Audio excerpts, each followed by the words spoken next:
नमस्कार, मी दत्तात्रय सूर्यवंशी. प्रबोधन दिशामध्ये आपल्या सर्वांचं स्वागत.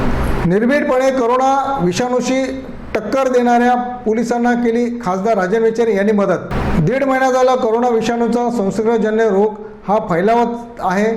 त्यामुळे नागरिकांनी घरातच राहावं, घराच्या बाहेर पडू नये असं केंद्र सरकार आणि राज्य सरकारने सुद्धा वारंवार सांगितल्यामुळे नागरिक काही अंशी ऐकत नाहीत, ते बाहेर पडतात. आता यांचं संरक्षण करण्यासाठी यांनी घरात थांबावं यासाठी पोलीस यंत्रणा सज्ज झालेली होती. अनेक अशी टक्कर पोलिसांना द्यावी लागत होती, आजही देत आहेत. निर्भीडपणे लोकांच्या समोर सामोरे जात आहेत.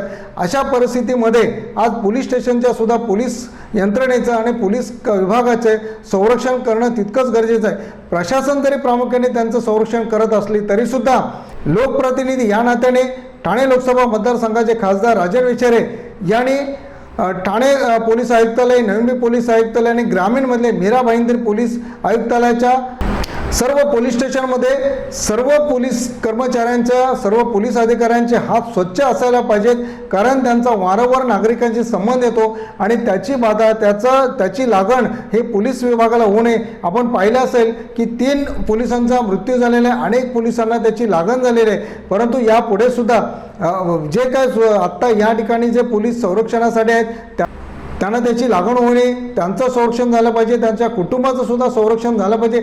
यासाठी ठाणे लोकसभा मतदारसंघाचे खासदार राजन विचारे यांनी तिन्ही पोलीस आयुक्तालयांना लाईफबॉय साबणाचं वाटप केलेलं आहे. समाजसेवक संजय बापटे यांच्या सहकार्याने हे वाटप करण्यात आलेले आहे.